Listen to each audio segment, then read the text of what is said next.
कछु न बसाए। बोलिए प्रेम से श्री सद्गुरु महाराज की जय। श्री सद्गुरु महाराज की जय। श्री सद्गुरु महाराज की जय। पूजनीय माता जी के चरणों में कोटि सह नमन। उपस्थित सत्संग प्रेमी महान भाव माता एवं बहनों, सबों के पाद पद्मों में नमन। एक ग्रंथ है जिसका नाम है श्रीमद् भगवद गीता।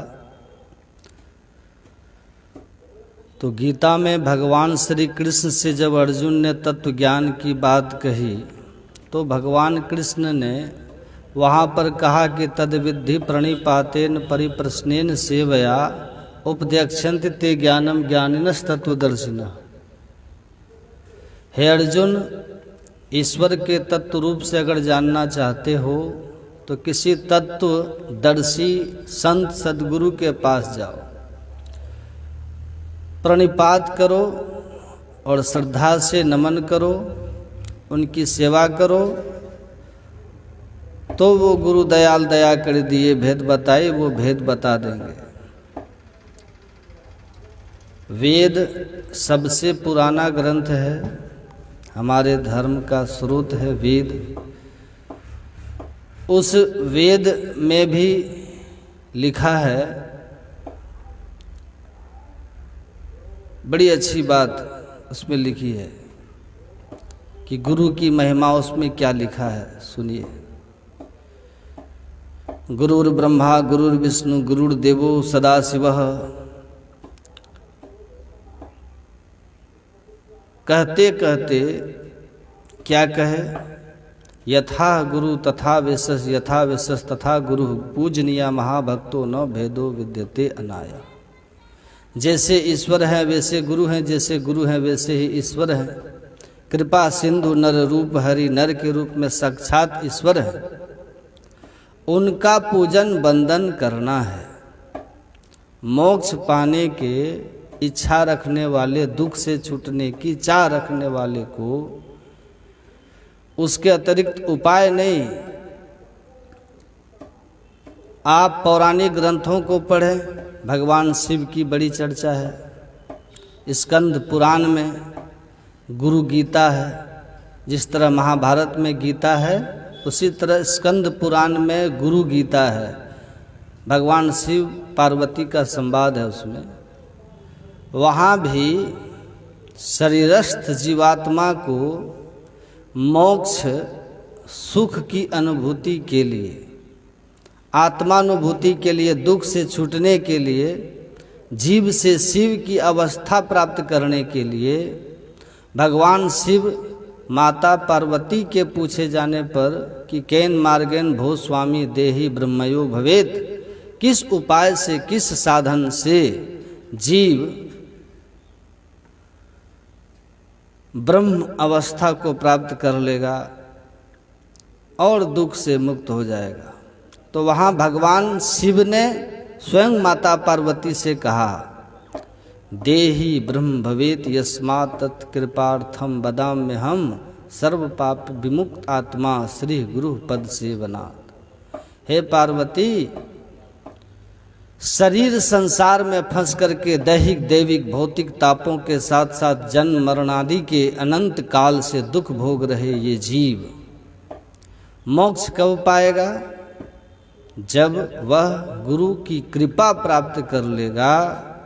तो वह गुरु की कृपा प्राप्त करते ही जीव से शिव की अवस्था में पहुंच जाएगा, आत्म स्वरूप की स्थिति में वो पहुंच जाएगा, आवागमन से वो मुक्त हो जाएगा। बिना गुरु की कृपा के इस शरीर से, संसार से कोई जीव छूट ही नहीं सकता। इसीलिए गुरु की कृपा प्राप्त करनी होगी तो गुरु के पास जाना होगा, उनकी सेवा करनी होगी, उनके आदेश उपदेशानुकूल अपना आचरण बनाना होगा। भगवान श्री कृष्ण श्रीमद् भागवत महापुराण में सुदामा चरित्र है। सुदामा चरित्र का सुदामा चरित्र में जब सुदामा भगवान श्री कृष्ण से कहते हैं कि हे जीव मात्र के हितैषी, जीवों के परम स्नेही, भगवान ने स्वयं कहा भी है कि जीव मात्र का मैं सबसे हितैषी हूँ, भगवान खुद कहे हैं।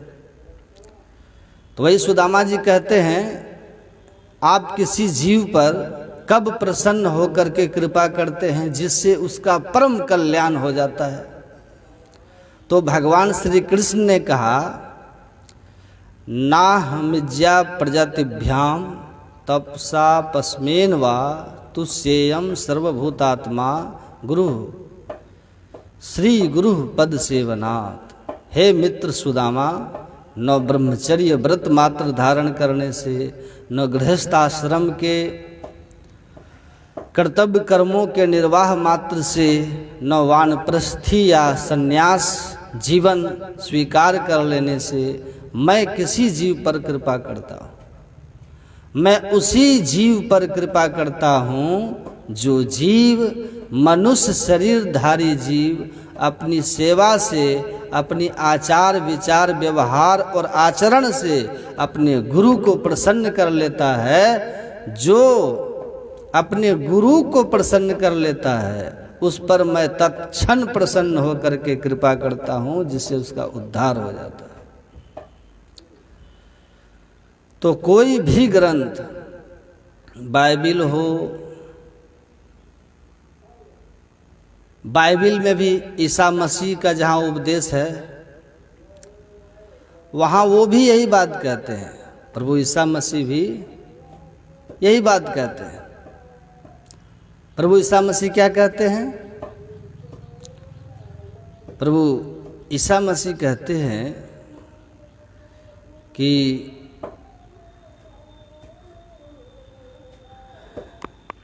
हे संसार के लोगों,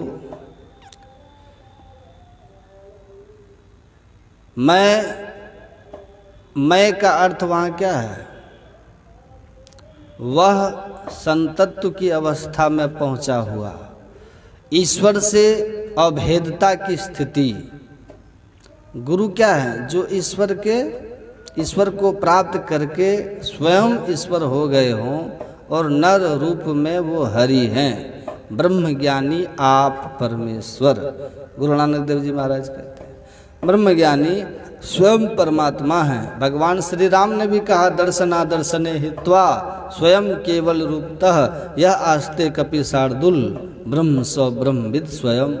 ब्रह्म को जानने वाला रूप जगत और अरूप जगत, प्रकाश जगत और शब्द जगत दोनों को पार करके जो कैवल्य दशा में आ गया है, अपनी आत्मा को समस्त मायिक आवरणों से मुक्त करके अपनी पहचान करके ईश्वर से एक हो गया हो, ऐसे ब्रह्म को जानने वाला ब्रह्मज्ञानी ही नहीं, वो स्वयं ब्रह्म हो जाता है, ईश्वर होता है। तो ऐसे संत, ऐसे सद्गुरु संसार के प्रकाश स्तंभ होते हैं। प्रकाश स्तंभ हैं। जासु वचन रवि कर निकर, सूर्य की किरणें जैसे अंधेरे का नाश कर देती है, ऐसे ही संत की वाणियां हमारे जीवन के अज्ञान अंधकार का नाश कर देता है और हमको वो निर्मल नेत्र देता है जिससे हम सार असार का बोध कर सकते हैं और उनकी बताई हुई भेद से हम उस दृष्टि को प्राप्त कर सकते हैं जिस दृष्टि से हम परमपिता परमात्मा का साक्षात्कार करके आत्म कल्याण बना सकते हैं, कर सकते हैं, मोक्ष पा सकते हैं। जो मेरे बताए हुए रास्ते पर चलेगा वह कभी अंधकार अर्थात दुख या नरक की अग्नि में नहीं जलेगा, प्रभु ईसा मसीह कहते हैं, बल्कि जीवन को प्राप्त करेगा, अमृत को प्राप्त करेगा। आवागमन, अमृत मतलब सदा के लिए दुख से छूट जाना, छूट जाएगा। मैं प्रवेश द्वार हूँ। जो कोई ईश्वर तक पहुँचना चाहता है उसको मुझसे होकर गुजरना होगा, सद्गुरु से होकर गुजरना होगा। क्योंकि बिना प्रवेश द्वार में प्रवेश किए आप जैसे राजमहल में जाना चाहते हैं तो प्रवेश द्वार से आपको जाना पड़ेगा, उसी तरह परमात्मा के साम्राज्य में प्रवेश करना अगर चाहते हैं तो संत सद्गुरु प्रवेश द्वार हैं। बिना गुरु के द्वार से गुजरे कोई हरिद्वार नहीं पहुंच सकता है। सिखों के मंदिर को गुरुद्वार कहते हैं। गुरुद्वारा गुरु का द्वार है। बिना गुरु के द्वार से गुजरे कोई हरिद्वार नहीं पहुंच सकता। इसलिए तो गुरु महाराज कहते हैं, बिन दया संतन की में ही जान ना इस राह को, हुआ नहीं होता नहीं वह होनहारा है नहीं। तो गुरु प्रवेश द्वार है, इसलिए बिना गुरु की कृपा पाए नहीं जीवन उधारा है। इसलिए हम लोगों को अपने संत सद्गुरु की सेवा करें, उनकी कृपा पात्र बने, इन्हीं में हम सबका परम कल्याण है। बोलिए प्रेम से श्री सद्गुरु महाराज।